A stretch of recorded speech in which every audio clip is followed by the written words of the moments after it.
Everyone and welcome back to pharmacy India. आज के इस क्लास में हम करने वाले हैं एंजाइम्स का वन शॉट। देखिए, बायोकेमिस्ट्री का ये जो चैप्टर है, यहाँ से हर साल बहुत सारे क्वेश्चन बनते हैं और इस चैप्टर के कुछ टॉपिक तो ऐसे ही हैं कि हर साल क्वेश्चन आते ही आते हैं। तो चलिए फिर करते हैं स्टार्ट, और सारी की सारी इंपॉर्टेंट चीजें कैसे आप इजी ट्रिक से कैसे आप कम समय में याद कर सकते हो, उसी पे बात करेंगे एंजाइम्स के बारे में। चलो, सबसे पहली चीज जो एंजाइम्स के बारे में आपको पता होनी चाहिए वो क्या है। सबसे पहला ये देखो कि ये क्या होते हैं। These are bio catalyst. Bio catalyst क्या मतलब है इसका? बायो कैटलिस्ट का मतलब है कि हमारी बॉडी में जितनी भी रिएक्शंस चल रही हैं, जितनी भी XYZ, सबको कैटेलाइज कौन करता है? वो है आपका एंजाइम। कैटेलाइज का मतलब होता है कि change in rate of reaction. Rate of reaction. अब कोई अगर देखिए एग्जाम्पल से अगर मैं बात करूं कि कोई भी है ना, अगर आपको एक जगह से दूसरी जगह जाना है, आप तो बहुत सारे आपके पास उपाय है कि आप कैसे भी जा सकते हो। आप बाइक से, कार से, मोटरसाइकिल कैसे भी जा सकते हो, लेकिन आपने क्या चुना कि आप पैदल जा रहे हो। ये एक नॉर्मल रिएक्शन है कि आप अपने घर से अपने दोस्त के घर तक पैदल जा रहे हैं। लेकिन अगर आप किसी का सहारा ले ले, जैसे कार का सहारा ले रहे, बाइक का सहारा ले रहे हो, है ना, साइकिल का सहारा ले रहे हो, तो ये जो सहारा आपने लिया, इसने क्या किया? इसने आपके रेट को बदला, यानी कि आप वहां अब जल्दी पहुंच पाएंगे। ठीक है, तो इसका मतलब क्या हुआ कि आपकी रिएक्शन को जो भी आपने ली है, या तो साइकिल, बाइक, कार, जो भी है, उसने इजी कर दिया, कम कर दिया, बदल दिया है ना। वैसे ही काम एंजाइम का होता है। एक रिएक्शन चल रही है वो तो चलेगी, लेकिन अगर एंजाइम वहां जुड़ जाते हैं तो उसके रेट में बदलाव ला करेंगे, या तो वो उसको स्लो कर देंगे या फिर फास्ट कर देंगे। ठीक है, और एक इंपॉर्टेंट चीज कि पूरी रिएक्शन के दौरान, यानी कि ड्यूरिंग फुल रिएक्शन, जो एंजाइम रहते हैं वो अनचेंज ही रहेंगे। During entire reaction the enzymes will remain unchanged. ये इतना इंपॉर्टेंट, इसका सबसे इंपॉर्टेंट पॉइंट है कि कैसी भी रिएक्शन चलती रहे, एंजाइम जैसा भी काम करे रिएक्शन में, उसमें कैसा भी बदलाव हो, लेकिन एंड ऑफ द रिएक्शन जो आपको एंजाइम आपने डाला था वही आपको वापस मिलेगा, कोई बदलाव उसके अंदर नहीं होगा। ठीक है, तो ये एक इंपॉर्टेंट चीज हो गई। अब बात करते हैं इसके क्या क्या आप कैसे क्लासिफाई कर सकते हो। तो एंजाइम बेसिकली 6 पार्ट में डिवाइड होता है। कैसे याद करोगे? ओथ लेते थे ना क्लास में, है ना, स्कूल में आपने ओथ ली होगी। तो ओथ, LIL, ओथ ली। तो बस ली में आपको एक और एल ऐड कर देना है, आपको बन जाएगा OTHLIL। ओ से बनता है ऑक्साइड और रिडक्टेज। देखो, ऑक्साइड और रिडक्टेज आप नाम से जान रहे होंगे कि जिसके अंदर ऑक्सीडेशन, जो ऑक्सीडेशन भी करता हो, where the electrons tend to travel from one form of molecule to the another form. Simple सी बात है कि जो एंजाइम आपके ऑक्सीडेशन का प्रोसेस करते हैं उनको ऑक्साइड और रिडक्टेज कहा जाता है। एग्जाम्पल आपका, एग्जाम्पल बहुत इंपॉर्टेंट है। डायरेक्ट एग्जाम्पल से क्वेश्चन आ सकता है कि बताइए ये है हमारे पास एंजाइम, ये कौन सी कैटेगरी के अंदर आता है?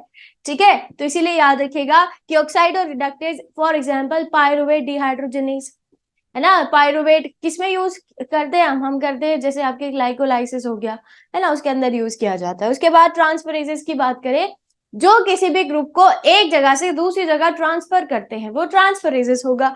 The transferases enzyme help in the transportation of the functional group among acceptor and donor। या तो एक्सेप्टर या फिर डोनर, दो ही चीजें तो होती हैं। एक्सेप्टर और डोनर के बीच में जो भी आपके फंक्शनल ग्रुप होते हैं उनका ट्रांसपोर्टेशन कौन देखता है? Transferases. For example transaminase. अब ट्रांस अमीनेज को आप एक नाम से और बुला सकते हो, क्या है वो? Amino transferase. Amino transferase. देखो, पहचान क्या है एंजाइम की, है ना, पहचान क्या है, कैसे पहचान? अगर किसी भी नाम के बाद ASE लगा है, ठीक है, ASE लगा है, तो वो क्या है? आंख बंद करके कह देना कि भैया ये तो एंजाइम है ना। काम चाहे कुछ भी हो, लेकिन है वो एंजाइम, जहां भी ASE दिख जाए आपको, तो ये याद रखिएगा। नेक्स्ट आते हैं, जो नेक्स्ट आपका टाइप है वो है हाइड्रोलेज। हाइड्रोलेज का क्या मतलब है, यानी पानी से रिलेटेड होगा, कुछ तो कर रहा होगा। Hydrolases are hydrolytic enzyme which catalyse the hydrolysis reaction. कैसे? By adding water to cleave the bond and hydrolyse it, यानी कि ये पानी का इस्तेमाल करते हैं बॉन्ड को तोड़ने के लिए और उसको हाइड्रोलाइज करने के लिए। एग्जाम्पल है आपके पास पेप्सिन। ठीक है, पेप्सिन क्या करता है, ये प्रोटीन को सिंपलेस्ट फॉर्म में, यानी प्रोटीगेजेस और पेप्टोन्स, इनमें तोड़ने में हेल्प करता है।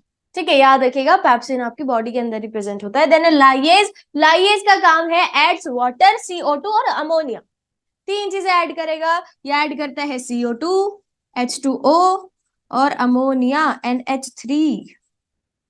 तीन चीजें ऐड करेगा, अक्रॉस डबल बॉन्ड्स और एलिमिनेट। या तो देखो ऐड करेगा, अगर इसने ऐड किया है ना, ऐड किया तो भी चीज है ठीक है, लेकिन ये इसको हटा भी सकता है, यानी तीनों ग्रुप्स को वहां से रिमूव भी कर सकता है ताकि हाइड्रोजन बॉन्ड का फॉर्मेशन कर सके। अब चीजें जब हटेंगी तभी तो बॉन्ड का फॉर्मेशन होगा, नहीं तो वैलेंसी तो पूरी है।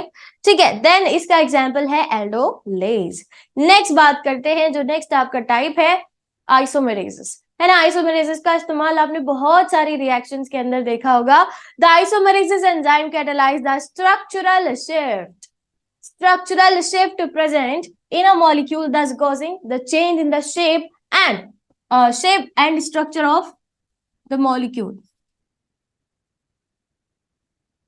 ठीक है, स्ट्रक्चरल शिफ्ट जब होगा तो आप खुद, सिंपल सी बात है कि कोई भी चीज बदल रही होगी, उसके बदलाव की वजह क्या है, क्या है आपके पास, आइसोमेरेसिस, है ना। एग्जाम्पल फॉस्फोग्लूकोम्यूटेज, इसका भी इस्तेमाल हम करते हैं बहुत सारी रिएक्शन में, जैसे ग्लूकोनियोजेनेसिस है। ठीक है, देन है लाइगेज। लाइगेज का काम है सिंपल सा जोड़ने का, है ना। ये एक ऐसा रिश्तेदार है जो कि चाहता है कि सारी चीजें जुड़ी रहे, सारे जो रिलेटिव्स हैं वो आपस में मिलजुल कर रहे हैं, जुड़ जुड़ कर रहे हैं, ये काम होता है लाइगेज। इसका एग्जाम्पल है डीएनए लाइगेज। डीएनए लाइगेज क्या करता है, ओकाजाकी फ्रेगमेंट्स ऑफ डीएनए, इनको जोड़ता है।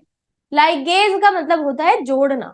ठीक है, तो आप यहां से याद कर सकते हो कि DNA ligase Okazaki fragments of DNA को जोड़ने का काम करता है, आपने न्यूक्लिक एसिड में पढ़ेंगे आप। ठीक है, देन आते हैं डाइजेस्टिव एंजाइम्स। आपकी बॉडी के अंदर भी कुछ एंजाइम्स होते हैं इंपॉर्टेंट, आपने सोचा करा ही देते हैं। देखो अमाइलेज क्या काम करेगा, स्टार्च को तोड़ेगा।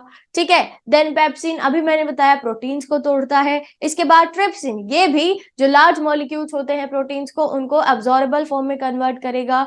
यहीं पर लाइपेज क्या काम करता है, जो फैट आप खाते हो, लिपिड्स आप खाते हो, उसको ब्रेक डाउन करता है। और इसी के साथ राइबोन्यूक्लिएजेस एंड डीऑक्सीराइबोन्यूक्लिएजेस, इनका काम है डीएनए और आरएनए का डाइजेशन करवाना। ठीक है, तो ये कुछ एंजाइम है आपकी बॉडी के अंदर पाए जाने वाले, याद कर लेना, इंपॉर्टेंट सा लगा तो बता दिया। नेक्स्ट आते हैं, अब कुछ इंपॉर्टेंट चीजें, एक एंजाइम के अंदर क्या क्या चीज होती है, parts of enzyme. Parts of enzyme,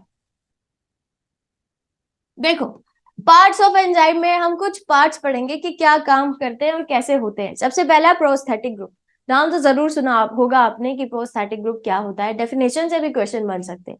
ठीक है, coenzyme that is permanently bound to a protein. अब एंजाइम क्या है, एंजाइम प्रोटीन ही तो है। ठीक है, एंजाइम प्रोटीन ही तो है। तो आप याद रखेंगे कि जो प्रोस्थेटिक ग्रुप होता है ये क्या होगा, कि जो प्रोटीन से परमानेंटली बाइंड होगा, परमानेंटली जुड़ा हुआ होगा, वो होता है प्रोस्थेटिक ग्रुप। फिर आते हैं को सबस्ट्रेट। को सबस्ट्रेट क्या होते हैं कि ये रिलीज हो सकते हैं प्रोटीन से, है ना, हम वहां से हट सकते हैं, फिर से ज्यादा दोबारा से जाकर जुड़ भी सकते हैं, तो ये होते हैं आपके पास को सबस्ट्रेट। नेक्स्ट एपो एंजाइम की बात करें कि जिस भी एंजाइम के पास को फैक्टर ना हो वो एपो एंजाइम होता है, और ये इनएक्टिव होते हैं। ठीक है, an inactive enzyme without the cofactor. And last है होलो एंजाइम, एक्टिव एंजाइम होता है जिसके पास कोफैक्टर भी होता है, तो वो है होलो फैक्टर। ठीक है, ये है आपके पास सारी के सारे के जो भी पार्ट्स होते हैं एक एंजाइम के। नेक्स्ट बढ़ते हैं, अब ये काफी इंपॉर्टेंट है, ये क्या है, these are the cofactors and coenzymes. Cofactors या फिर कोएंजाइम भी आप बोल सकते हैं, कि विटामिन से जुड़े जो भी जितने भी आपके विटामिन होते हैं, आप सब जानते होंगे कि सारे के सारे कोफैक्टर और कोएंजाइम की तरह काम करते हैं। तो वही चीजें हमें पढ़नी है कि कौन सा एंजाइम सॉरी कौन सा विटामिन किस तरीके का आपका कोफैक्टर होता है। ठीक है, शुरुआत करते हैं B1 से यानी थायमीन से। ये क्या होता है, देखो बहुत बार आपने सुना होगा थायमीन पायरोफॉस्फेट। ठीक है, ये ऐसे भी आ सकता है, आपसे याद रखिएगा कि शॉर्ट फॉर्म्स क्या होती है ना, जैसे ATP, NADP, NADPH, TPP। तो इस तरीके से भी आपसे सवाल पूछा जा सकता है कि TPP बताइए कौन से विटामिन का कोएंजाइम है। तो आपको पता होना चाहिए B1 यानी थायमीन का। अब इसका काम क्या होता है कि ये डीकार्बोक्सिलेशन रिएक्शन करवाता है। ठीक है, जितनी भी आपकी बॉडी के अंदर जितनी भी बाहर डीकार्बोक्सिलेशन रिएक्शन होती है, सबको परफॉर्म कौन करेगा, B1 यानी थायमीन। नेक्स्ट आते हैं राइबोफ्लेविन, दैट इज B2। देखो FMN और FAD, डायरेक्ट सवाल कि बताओ FAD और FMN किस विटामिन का कोएंजाइम है। FAD यानी कि जो आपका फ्लेविन मोनोन्यूक्लियोटाइड होता है, या फिर FAD यानी फ्लेविन एडेनिन डाइन्यूक्लियोटाइड। तो इस तरीके से आपको याद रखनी है। क्या काम करते हैं आपकी बॉडी के अंदर, जो दो हाइड्रोजन एटम वाली रिएक्शंस होती हैं, ऑक्सीडेशन रिडक्शन रिएक्शन, वो करवाता है। ठीक है, उनको कैटेलाइज करता है। काम क्या होता है, कैटेलाइज। ठीक है, B3 दैट इज नियासिन। तो दो बनते यहाँ से भी, निकोटिनामाइड एडेनिन डाइन्यूक्लियोटाइड और निकोटिनामाइड एडेनिन डाइन्यूक्लियोटाइड फॉस्फेट यानी NAD और NADP। ये दो तरीके के आपके पास कोएंजाइम है रिलेटेड टू B3 नियासिन। ठीक है, नियासिन याद रखेगा। चलो, oxidation reduction reaction involving the hydride ion यानी H- आयन जिसके अंदर होता है, वो रिएक्शंस, वो जो ऑक्सीडेशन रिडक्शन रिएक्शंस होती है, उनको जो कैटेलाइज करने का काम करेगा वो करता है कौन, NAD एंड NAD। आगे बढ़ते हैं, बात करते हैं B6 यानी कि पायरिडॉक्सिन। तो यहाँ से भी एक कोएंजाइम का फॉर्मेशन होता है जिसका नाम है पायरिडॉक्सल फॉस्फेट। ठीक है, पायरिडॉक्सल फॉस्फेट का काम क्या है कि जो अमीनो ग्रुप को ट्रांसफर करने वाली रिएक्शंस होती हैं, ठीक है, तो उसमें काम करता है आपका B6 यानी पायरिडॉक्सिन। फिर है B12 साइनोकोबालामीन। यहाँ से दो चीजें बनती है, दो कोएंजाइम बनते हैं। पहला है मिथाइल कोबालामीन, ठीक है, दूसरा है डीऑक्सी एडिनोक्सी कोबालामीन। काम क्या है, सिंपल सा काम है, इंट्रामोलिक्यूलर जो रीअरेंजमेंट रिएक्शन होती है ना, एक मॉलिक्यूल के अंदर ही जब आप एलिमेंट्स का रीअरेंजमेंट करते हैं, तो वाली रिएक्शंस भी आपने देखी होंगी, वही काम करता है आपका B12। एंड देन है बायोटिन। बायोटिन का कोएंजाइम है बायोसाइटिन या फिर सिंपल बायोटिन भी कह सकते हैं आप। ठीक है, क्या काम करेगा, जो कार्बोक्सिलेशन रिएक्शंस होती हैं उनको करता है।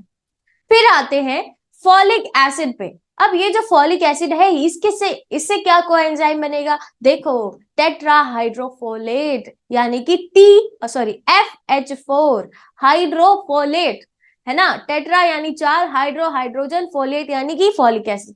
तो ये चार मिलकर क्या बनाते हैं, FH4 का फॉर्मेशन करते हैं। काम क्या करेंगे, carrier of one carbon units.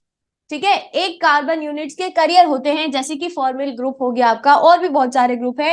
And then pantothenic acid जिससे बनता है coenzyme A, famous coenzyme A. कैसे लिखा जाता है, ऐसे भी लिखा जाता है। बहुत इंपॉर्टेंट है, जितनी भी रिएक्शन होती है सबका प्रिकर्सर, बहुत सारी रिएक्शन का ये प्रिकर्सर है। बहुत सारी रिएक्शन, TCA साइकिल है, क्रैब साइकिल, ठीक है, इसके बाद यूरिया साइकिल, बहुत सारी है।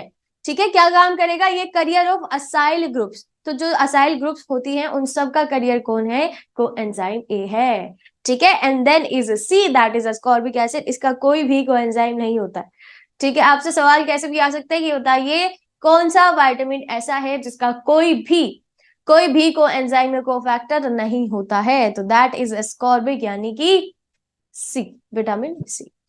Antioxidant, formation of collagen, a protein found in tendon, ligament and bones. तो ये काम होता है आपका विटामिन C का। देखो बहुत सारे काम है विटामिन C के, वो आप चैप्टर विटामिन में कर चुके हैं।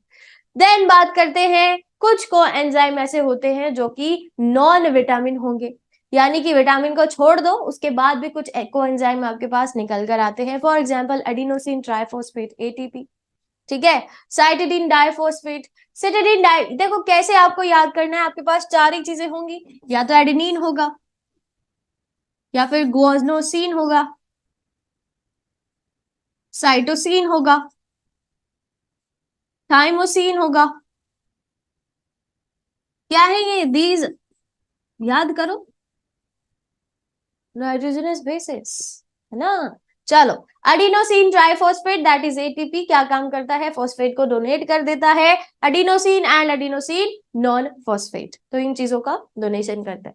सिटिडीन डाइफॉस्फेट यानी सीटी भी, इसका क्या काम है कि जो फॉस्फोलिपिड सिंथेसिस होती है उसके लिए ये काफी जरूरी होता है। Uridine diphosphate that is UDP बहुत जगह इस्तेमाल भी किया जाता है।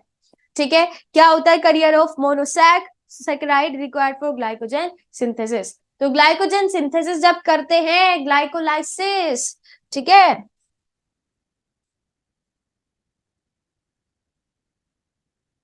उसमें इस्तेमाल करते हो। ठीक है जी। करियर ऑफ मोनोसेक्राइड किसके लिए? ग्लाइकोजन सिंथेसिस जब होता है उसके लिए यूडीपी यानी यूरिडीन डाइफॉस्फेट का इस्तेमाल होता है। देन एस एडिनोसिल मेथियोनिन यानी सैम, सैम का इस्तेमाल बहुत ही इंपॉर्टेंट है। ये जो भी बायोसिंथेटिक रिएक्शंस होती हैं, बायोसिंथेटिक रिएक्शंस, उनके अंदर ये मिथाइल ग्रुप को डोनेट करने का काम करता है। एंड लास्ट है आपके पास फोस्फोएडिनोसिन फोस्फोसल्फेट, ये क्या काम करेगा? पैप्स, पैप्स जिसको बोलते हैं, ठीक है, पेपराजी पैप्स, ऐसे आप याद कर सकते। Donate sulphate for synthesis of monosaccharide. ठीक है, तो ये है सारे के सारे आपके पास को फैक्टर्स या फिर कोएंजाइम। देखो क्यों कराए हैं मैंने, क्योंकि डायरेक्ट सवाल उठते हैं यहाँ से, है ना। हर तरीके के क्वेश्चन बन सकते हैं। एंजाइम बहुत ज्यादा इंपॉर्टेंट चैप्टर है। ठीक है जी, यहाँ से जो फैक्टर्स अफेक्टिंग है जो अब करने वाले हैं, इसके बाद ये जो मैंने अभी अभी कराया है, टाइप से क्वेश्चन बन सकते हैं, इनहिबिशन से क्वेश्चन बन सकते हैं, लोक एंड की और जो दूसरा मॉडल होता है उनसे भी क्वेश्चन बन सकते हैं। तो सारी चीजें देखो भाई इंपॉर्टेंट है, इसीलिए आपको कराई जा रही है वन शॉट जो फार्मेसी इंडिया ने चलाया है, इसीलिए। सब अब आगे बढ़ते हैं, मिकेलिस मेंटेन इक्वेशन की बात करते हैं। क्या होता है?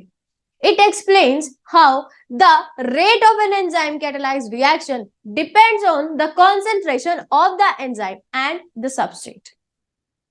देखो, जो रेट ऑफ रिएक्शन होती है वो बहुत सारी चीजों पर डिपेंड करती है। उनमें से दो चीजें हैं, concentration of enzyme and substrate.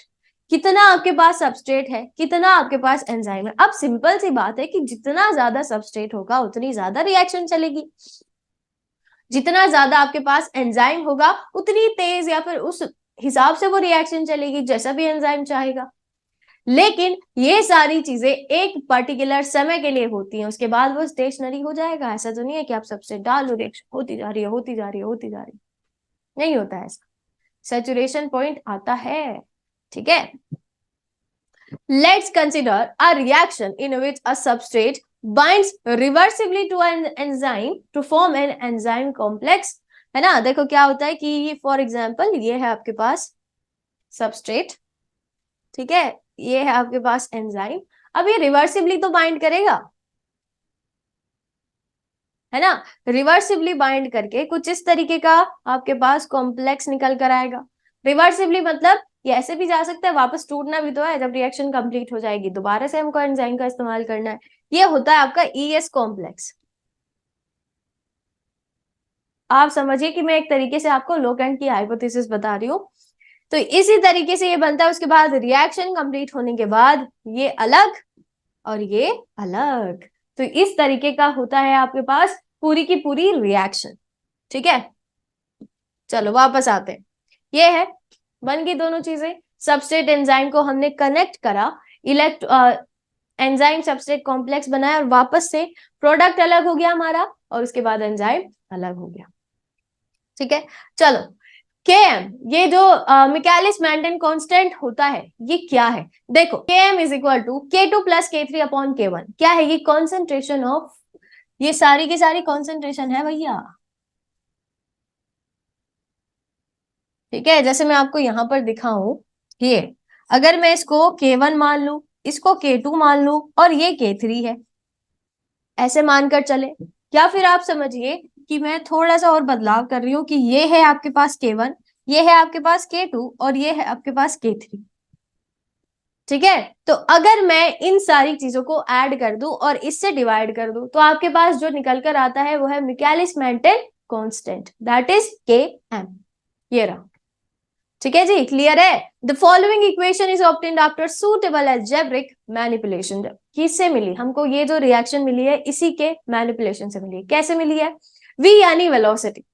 अब रिएक्शन रेट से चलती है, रेट यानी वेलोसिटी, स्पीड, वेलोसिटी।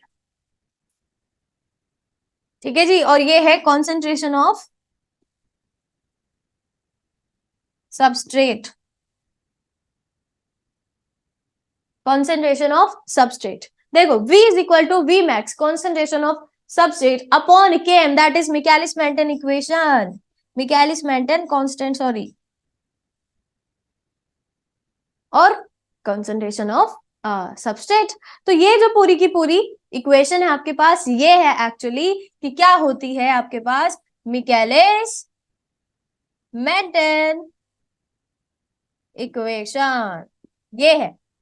ठीक है, सवाल ऐसे आएगा, आपको सारी की सारी चीजें दे देंगे, एक नहीं देंगे, आपसे कहेंगे कि बताओ सॉल्व करो।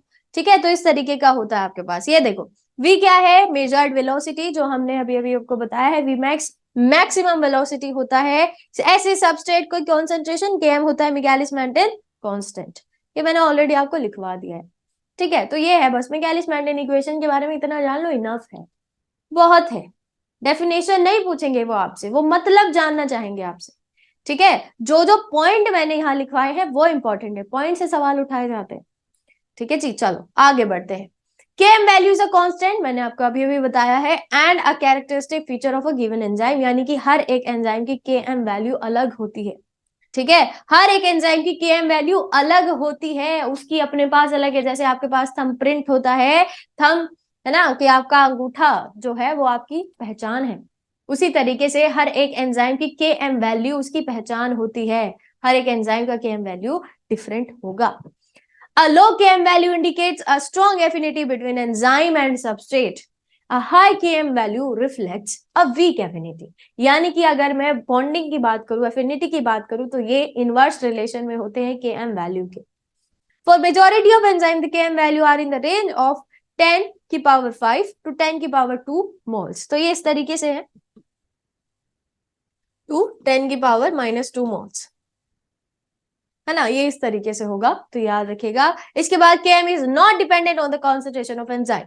Km की वैल्यू कॉन्सेंट्रेशन ऑफ एंजाइम पे डिपेंड नहीं करती है, सिर्फ और सिर्फ सबस्ट्रेट पे डिपेंड करती है। अभी अभी मैंने आपको रिएक्शन बताई है, ठीक है, तो उसपे साफ साफ गिवन है, सबस्ट्रेट की कॉन्सेंट्रेशन पे डिपेंड करेगा, एंजाइम पे नहीं करेगा। कितना ही एंजाइम हो कोई फर्क नहीं पड़ता। ठीक है, याद रखो। चलो इसके बाद बात करते हैं इनहिबिशन की, कॉम्पिटिटिव और नॉन कॉम्पिटिटिव, ये इंपॉर्टेंट है। कॉम्पिटिटिव में क्या होगा कि इसके अंदर कंपटीशन चल रहा है ना, आपके पास सबस्ट्रेट बैठा हुआ था, एंजाइम भी बैठा हुआ था, लेकिन कोई और चीज है, अब वो एंजाइम से पहले आकर जुड़ गई। अब जब जुड़ जाएगी तो आप खुद सोचिए कि क्या रिएक्शन होगी, नहीं होगी। क्या वो कोई भी रिएक्शन को कैटेलाइज करेगा, नहीं करेगा। क्या जो आपका सबस्ट्रेट है, क्या एंजाइम सबस्ट्रेट कॉम्प्लेक्स का फॉर्मेशन होगा, नहीं होगा। ठीक है, competitive inhibition is a type of enzyme inhibition in which an inhibitor bind to the active site of an enzyme preventing the substrate from binding, है ना, यानी कि सबस्ट्रेट बाइंड ही नहीं होगा, एंजाइम से जाएगा, एंजाइम की एक्टिव साइट से बाइंड हो जाएगा, जाके सारी चीजें गड़बड़ आ जाएंगी। अब इसके अंदर ऐसा नहीं होगा, इसमें क्या होगा, जो आपके पास इनहिबिटर होता है ना, वो एक्टिव साइट में नहीं जाएगा, वो कहीं और जाकर चिपकेगा। ठीक है, और जब कहीं और जाकर चिपकेगा तो उसकी वजह से क्या होगा कि जो भी आपका जिस हिसाब से रिएक्शन चलनी थी उससे नहीं होगी। ठीक है, शेप ऑफ इनहिबिटर की बात करें तो कॉम्पिटिटिव इनहिबिटर की शेप जो होती है वो सबस्ट्रेट से सिमिलर होगी, तभी तो उसको पहचानने में गड़बड़ हो जाएगी एंजाइम को कि भैया मुझे किससे बाइंड करना है, ये कौन आ गया, है ना, इस तरीके से। तो ऐसे रिकॉल करते हुए चला करो। फिर नॉन कॉम्पिटिटिव इनहिबिशन में क्या होगा कि have a shape that is different from the shape of the substrate, पूरी तरीके से अलग होती है। नॉन कॉम्पिटिटिव में तो चौड़ में बैठा है, चौड़ में बैठा होगा भैया कि आओ आओ, मैं हूं इनहिबिटर, मैं जाऊंगा बाइंड करूंगा, तुम्हारी रिएक्शन रोकूंगा। ठीक है, और ये चोरी छुपे जाता है। चलो इसके बाद बात करते हैं अकरेंस ऑफ द एंजाइम, कि जो आपके पास सबस्ट्रेट है और जो कॉम्पिटिटिव इनहिबिटर है वो कभी भी सेम समय पे नहीं मिलते। देखो अगर सेम समय पे मिलेंगे तो आप खुद सोचिए कि लड़ाई होगी, झगड़ा होगा, है ना, लेकिन हमें ऐसा नहीं कराना है। और the substrate and the non competitive inhibitor can be found on an enzyme at the same time. दोनों एक साथ मिल सकते हैं। अब एक्टिव साइट तो एक ही है, एक ही चीज बाइंड कर सकती है, या तो सबस्ट्रेट को करवा लो या फिर इनहिबिटर को करवा लो, तो कॉम्पिटिटिव में इनहिबिटर आकर जुड़ेगा। लेकिन यहाँ पर दोनों चीजें अटैच हो सकती है क्योंकि एक्टिव साइट से तो हो ही नहीं रहा है ना। देन बाइंडिंग मेथड की बात करें कि ये एक्टिव साइट से बाइंड करता है रिवर्सिबली, इसको हम रिवर्स कर सकते हैं, हटा सकते हैं, लेकिन इसको कभी भी रिवर्स नहीं किया जा सकता। अगर ये चिपका तो चिपका ही रह जाएगा, है ना, कॉम्प्लेक्स बनकर ही बाहर निकलेगा। Effect on the shape of active site, तो यहाँ पर कोई भी चेंज नहीं होगा एक्टिव साइट पे, वो चिपकेगा, उसको हटा दो, आपके पास दोबारा से नया जो एंजाइम है वो निकल कर आ जाएगा। लेकिन यहाँ ऐसा नहीं होगा, यहाँ पर जब इनहिबिटर बाइंड करेगा तो उसकी वजह से जो एंजाइम की शेप है एक्टिव साइट की वो भी चेंज होने लग जाएगी। ठीक है, तो ये चीजें होती हैं between competitive and non competitive. अब आगे बात करते हैं फैक्टर्स अफेक्टिंग एंजाइम एक्टिविटी।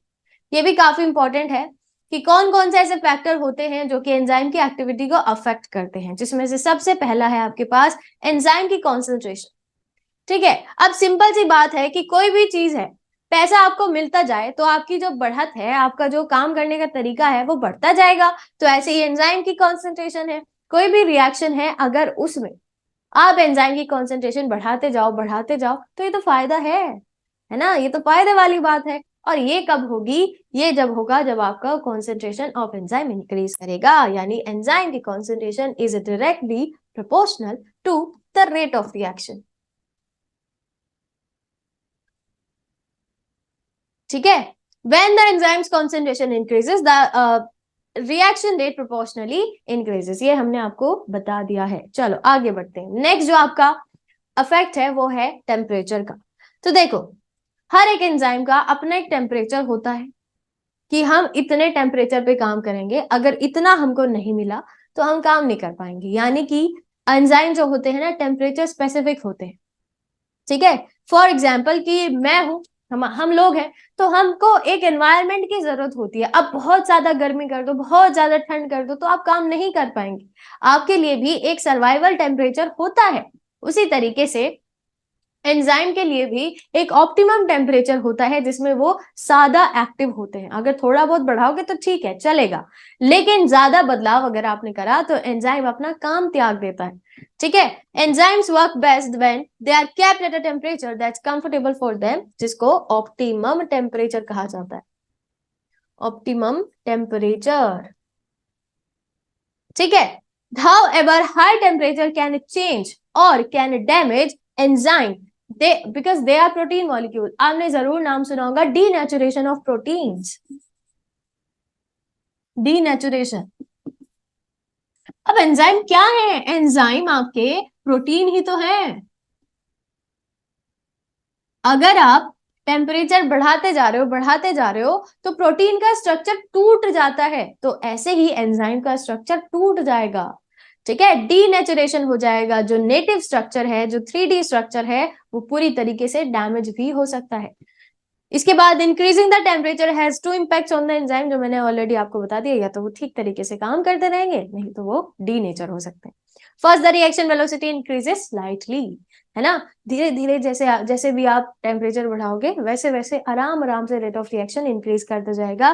नहीं तो दूसरा है कि एंजाइम बिकम्स इंक्रीजिंगली डीनेचुरेटेड, वो टूटने लग जाएगा। तीसरा जो इफेक्ट है वो है पीएच। बड़े ही अच्छे एग्जाम्पल है आपकी बॉडी के अंदर, जैसे पेप्सिन है। पेप्सिन काम करता है एसिडिक पीएच में, जो आपके पैनक्रियाटिक एंजाइम है वो काम करता है अल्कलाइन पीएच में। अब अगर बदलाव आप कर दोगे तो क्या वो काम कर पाएंगे, नहीं। ठीक है, सिंपल सी बात है।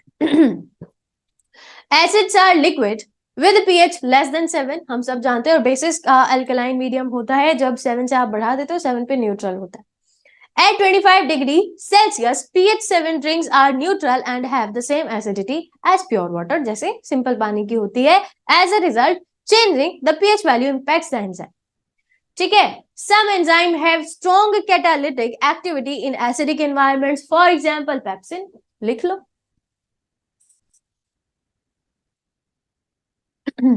While others have good activity in alkaline medium, for example pancreatic enzymes। हमारे पास एक चीज और होती है अमाइलेज, ये नियरली न्यूट्रल पे काम करता है। ठीक है, तो ये भी लिख लीजिए कि अमाइलेज जो कि सिक्रीट होता है पीएच से, सलाइवा में। ठीक है, सलाइवा से जो सिक्रीट होता है अमाइलेज, ये काम करेगा नियरली न्यूट्रल पीएच पे। ठीक है, ये याद रखें। नेक्स्ट आते हैं एक्टिवेटर्स पे। तो एक्टिवेटर्स क्या होते हैं कि जो सहारा देते हैं। For optimum activity several enzyme require inorganic metallic cations, for example Mn2 plus, Mg, zinc, cobalt, calcium, copper, potassium, sodium and others। ये सारे के सारे क्या हैं? these all are cations। तो याद रखेगा कि एक्टिवेटर्स के अंदर 97%, ठीक है, 97% क्या होते हैं? कैटायंस होते हैं, और अप्रोक्स 2 से 3% क्या होते हैं? अनायंस होते हैं, फॉर एग्जाम्पल क्लोरीन। ठीक है, तो ये हैं एक्टिवेटर्स जो कि सहारा देते हैं। अब चलिए बात करते हैं लोक एंड की हाइपोथेसिस की। अब ये लोक एंड की हाइपोथेसिस क्या है, इसी के बारे में मैं आपको अब बताऊंगी। देखो क्या होता है, सिंपल सा ताला चाबी का कॉन्सेप्ट है। आपके पास ताला है, उसकी एक स्पेसिफिक चाबी होती है, अगर उससे अलग आप चाबी लगाने लगो तो क्या ताला खुलेगा? नहीं। उसी तरीके से एंजाइम भी होता है, लॉक एंड की हाइपोथेसिस। लॉक एंड की हाइपोथेसिस के अनुसार जो आपके पास, डायग्राम से ही मैं समझा दूंगी, सारी चीजें क्लियर हो जाएंगी। जो आपके पास एंजाइम होता है उसकी एक स्पेसिफिक एक्टिव साइट होती है, ये जो मैंने अभी अभी आपको बनाई है सामने। ठीक है, तो इस एक्टिव साइट के हिसाब से सबस्ट्रेट होते हैं। जैसे ये है तो इसके हिसाब से इसी शेप का कुछ सबस्ट्रेट होगा, ये जैसे सबस्ट्रेट। अब अगर मैं सबस्ट्रेट इस शेप का बना दूं या फिर इस शेप का बना दूं, है ना, या फिर कोई भी अलग शेप ले लूं, तो क्या वो यहां आकर बाइंड कर पाएगा? नहीं कर पाएगा। उसके लिए एक स्पेसिफिक सबस्ट्रेट होता है, एक स्पेसिफिक एक्टिव साइट होती है, जैसे रिसेप्टर मॉलिक्यूल्स होते हैं उसी तरीके से। ठीक है, फिर इसके बाद मैंने इसको अगर थोड़ा सा और आगे बढ़ाया तो ये रिवर्सिबली बाइंड करेगा, ये भी याद रखेगा, यानी कि ये टूट भी सकता है ना। इसके बाद आपके पास क्या रिएक्शन बनकर आ जाएगी? कुछ इस तरीके से, ये है, और इसमें आपका धस चुका होगा ये सबस्ट्रेट। इसको क्या कहते हैं? Enzyme substrate complex. Enzyme substrate complex ये बन गया।